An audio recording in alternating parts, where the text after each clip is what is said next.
मेरा नाम कविता है और मैं यूपी गाजियाबाद की रहने वाली हूँ। मेरी उम्र 17 साल है और मैं एक घर में बाई का काम करती हूँ। उस रात मैंने ऐसी चीज देखी जो बिन ब्याही लड़की को नहीं देखनी चाहिए थी। रात को जब मैंने पेशाब करने के लिए बाथरूम का दरवाजा खोला, मेरी नजरों ने उस चीज को देख लिया जो मैंने पहले कभी सपनों में भी नहीं देखा था। मालिक हाथ में लिए पहले से ही पेशाब कर रहे थे। मैं मालिक को देखकर चौंक गई, वही फरीज हो गई जैसे मुर्दा लाश हो। पेशाब करते करते मालिक दबी आवाज में बोलते जा रहे थे, कविता दरवाजा बंद करो, कविता दरवाजा बंद करो। मैं क्या करती, बाली उम्र में एक लड़की के कुछ सपने होते हैं। वो सब सपने मेरी आंखों के सामने आ गए थे। मालिक जोर से चिल्लाए, कविता। जैसे ही मैं होश में आई, मैं भागकर किचन में गई। ये बात 20 नवंबर 2022 रात की है। उन दिनों हल्की हल्की सर्दियाँ शुरू हुई थी। जब शाम को काम करते करते मुझे देरी हो गई, मैं रात को घर आने लगी। तभी मालिक बोले, रुको, रात काफी हो गई है, मैं तुम्हें छोड़ आता हूँ। तभी उषा मालकिन बोली, आज रात यही रुक जाओ, कल चली जाना, ये भी तो तुम्हारा ही घर है। फिर मालिक बोले, ये भी सही है, तुम आज यही रुक जाओ, सुबह जब मैं गैस एजेंसी जाऊंगा तुम साथ चल पड़ना। मैंने कहा, ठीक है, रुक जाती हूँ, क्योंकि मैं मालिक की गैस एजेंसी के पास ही रहती हूँ। उस रात घर में हम 4 ही थे। मैं, मालिक का बेटा राहुल जो मेरी ही उम्र का है, उषा मालकिन और मालिक राज जो दिखने में आज भी 20 साल के लोंडे लगते हैं। मैं किचन में बैठी अकेली अपने आप पे गुस्सा हो रही थी या खुश, पता नहीं। एक तरफ तो मुझे मालिक के घर रात को नहीं रुकना चाहिए था, दूसरी तरफ बाथरूम का वो सब मंजर याद आ रहा था। सारी रात इसी कसमकस में गुजर गई। सुबह 6 बजे जब अलार्म बजा, मैं घबरा गई। अब मालिक से नजरें कैसे मिलाऊंगी? किसी को भी कुछ बताए बिना मैं अपने घर भाग आई। घर पे भी मैंने अपनी बीमार माँ को कुछ नहीं बताया। सारा दिन दिमाग में बाथरूम वाली घटना घूमती रही। रात को सोते वक्त माँ बोली, बेटी कुछ परेशान सी लग रही हो सुबह से। मैंने कहा, कुछ नहीं माँ, कल बस थोड़ा सा ज्यादा काम कर लिया था। फिर माँ बोली, कोई नहीं बेटी, सो जा, सब थकान दूर हो जाएगी। मैं मन ही मन बोली, सो कैसे जाऊं? दिमाग में तो मालिक वाला मंजर घूम रहा था। मैंने माँ से कहा, ठीक है माँ, सो जाती हूँ। 2 दिन बीत गए इसी हाल में। ना मैं काम पे गई, कहीं कुछ और न घट जाए इसी डर से। तीसरे दिन मालकिन और उनका बेटा राहुल घर आ गए। मालकिन बोली, क्या बात है कविता, तुम आजकल काम पे नहीं आती हो? सब ठीक है ना? मैंने कहा, हाँ मालकिन, सब ठीक है। मालकिन, आपने क्यों तकलीफ की? मालिक को बोल देती, वो आ जाते। मैंने कहा, मालकिन बोली, मैंने राज से कहा था, वो बोले मुझे काम है, तुम चली जाना।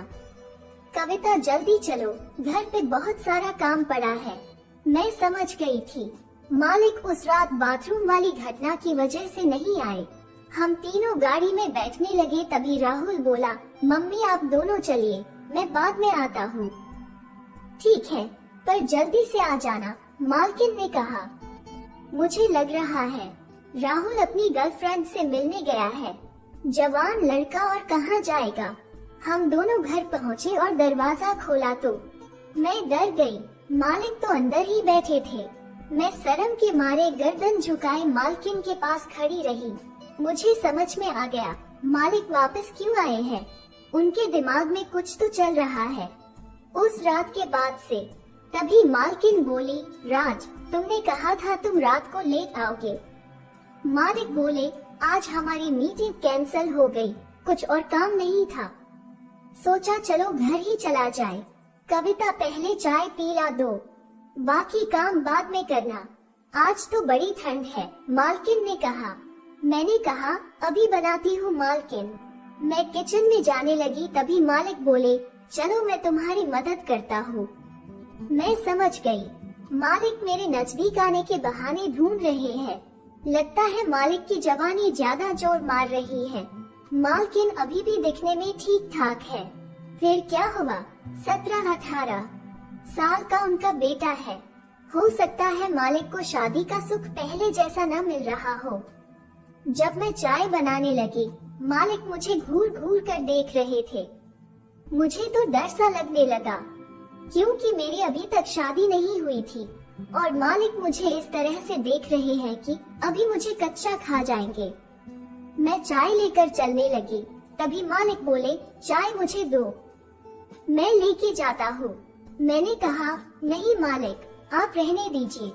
मालिक ने चाय लेने के लिए ट्रे को पकड़ा। उनका हाथ जैसे ही मेरे हाथ को छुआ, मेरे अंदर बिजली सी दौड़ गई और मैंने ट्रे छोड़ दी। मालिक चाय लेके चले गए।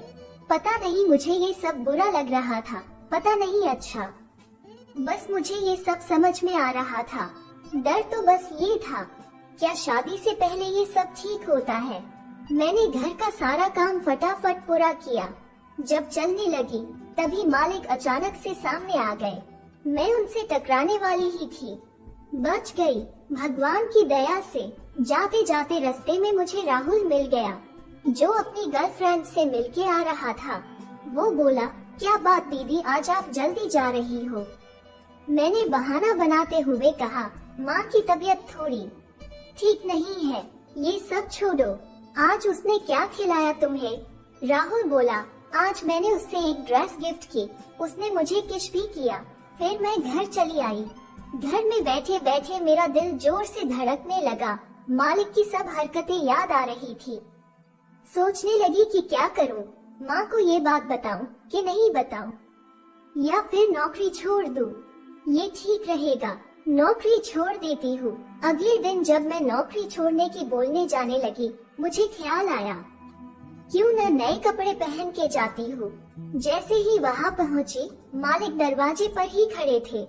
काले रंग की शर्ट पहने हुए थे, शायद गैस एजेंसी जाने के लिए, और मैं पीले रंग का फ्रॉक पहन के गई थी, जो काफी शॉर्ट था।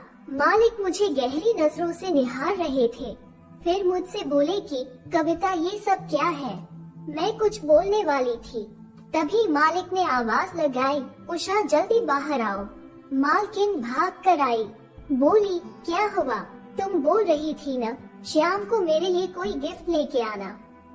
ये रहा तुम्हारा गिफ्ट। मालिक बोले। मुझे कुछ नहीं समझ आ रहा था। मालकिन मुझे देखकर चौंक गई और बोली, कविता, ये तुम हो? मैंने कहा, जी मालकिन, इस ड्रेस में कितनी अच्छी लग रही हो। आज के बाद ऐसे ही कपड़े पहना करो। मालकिन ने कहा। मालिक बोले, कविता, तुमने ये फ्रॉक पहन के दिल खुश कर दिया। मालिक और मालकिन को इतना खुश देखकर मैं नौकरी वाली बात बोल ही नहीं पाई। फिर मैं अंदर चली गई और काम करने लगी। काम करते करते किसी ने मुझे पीछे से कमर पे चुटी काटी। मुझे लगा मालिक है। मैं गुस्से में पीछे मुड़ी और देखा तो राहुल था और बोला, क्या बात है दीदी, आज तो बड़ी हॉट लग रही हो। मैंने हंसकर कहा, बस ऐसे ही राहुल, आज मालिक और मालकिन बड़े खुश लग रहे हैं, क्या बात है? राहुल बोला, दीदी तुम्हें नहीं पता। मैंने कहा, नहीं, आज उनकी शादी की सालगिरह है, राहुल ने बताया। मैंने मन ही मन सोचा, अच्छा हुआ आज मैंने नौकरी छोड़ने की बात नहीं बोली। इस खुशी के मौके पर उन्हें कितना बुरा लगता। कल बोल दूंगी। तभी आवाज आई, कविता यहाँ आओ। मालकिन बुला रही थी। राहुल बोला, दीदी जल्दी जाओ, मम्मी बुला रही है। मैं मालकिन के कमरे में गई। मालकिन बेड पे बैठी थी। जी मालकिन, मैं बोली, यहाँ मेरे पास आओ। मालकिन ने कहा। मैं उनके पास जाकर बैठ गई। आज मैं तुम्हें कुछ देना चाहती हूँ, मना मत करना, मालकिन ने कहा। मैंने हाँ में गर्दन हिलाई। मालकिन ने मुझे अपनी सबसे प्यारी साड़ी दे दी और बोली, ये तुम पे खूब जचेगी। मैं साड़ी लेकर किचन में वापस आ गई। राहुल अभी तक किचन में ही था। मेरे हाथ में साड़ी को देखकर बोला, ये तो मम्मी की साड़ी है। मैंने कहा, हाँ, उन्होंने अब ये मुझे दे दी। वाओ दीदी, ये तो आप पे मस्त लगेगी, आप मुझे पहन के दिखाओ ना प्लीज, राहुल ने कहा। अभी? मैं बोली, हाँ दीदी अभी। देखिए तो मम्मी की साड़ी आप पे कैसी लगती है।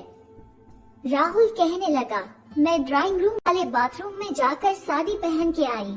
राहुल मुझे साड़ी में देखते ही बोला, एकदम माल लग रही हो दीदी।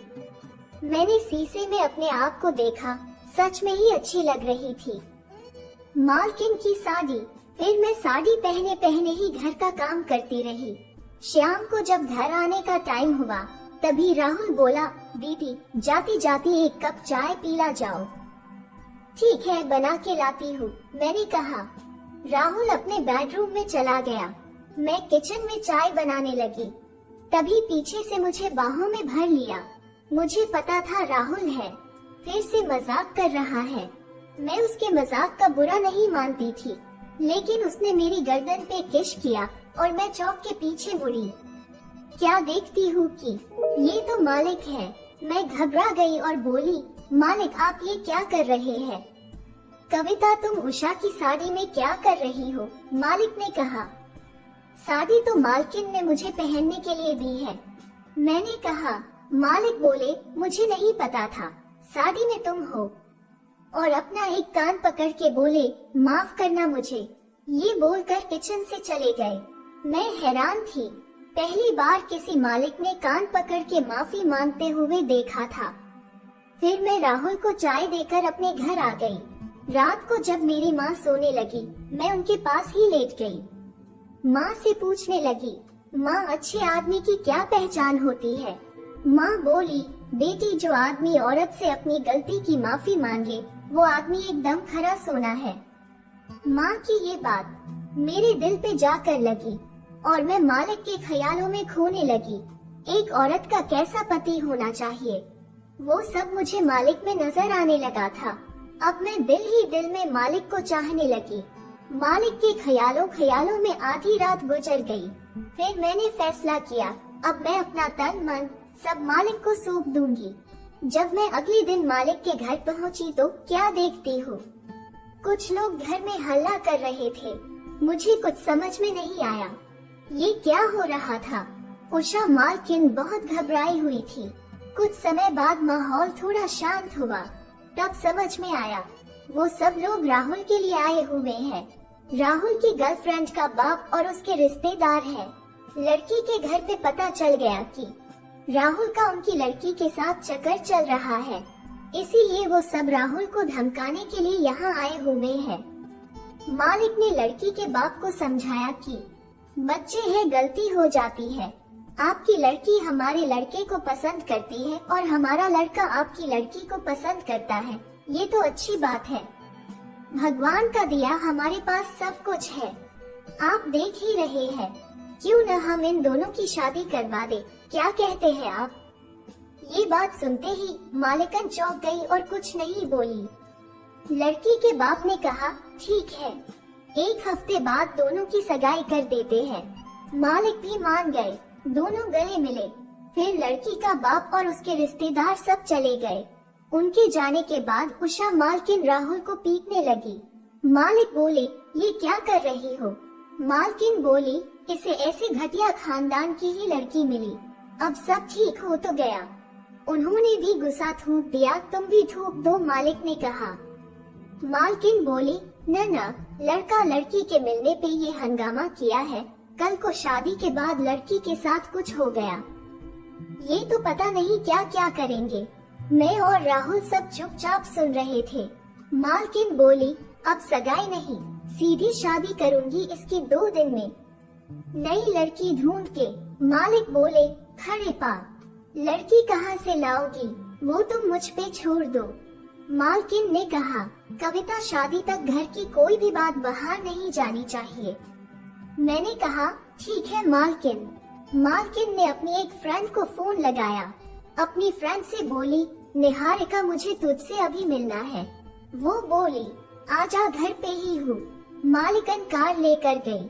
हम तीनों सारा दिन घर पे ये सोचते रहे, अब क्या होगा, कैसे होगा। हमारी जान अटकी पड़ी थी और मालकिन का इंतजार करते रहे। देर रात को मालकिन घर पे आई। मालकिन बोली, हम कल ही राहुल की शादी करेंगे। ये सुनते ही हमारी जान में जान आई। हम अगले ही दिन निहारिका मैडम के घर गए। घर में 8-10 लोग थे और एक लड़की सूट सलवार में बैठी थी। उसका नाम इशू था। राहुल की शादी इशू के साथ हो गई। हम लड़का लड़की को लेकर वापस मालिक के घर आ गए।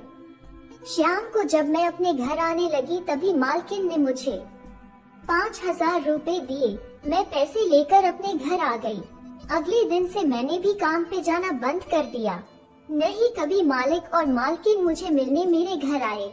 दोस्तों, इसे ही नसीब कहते हैं।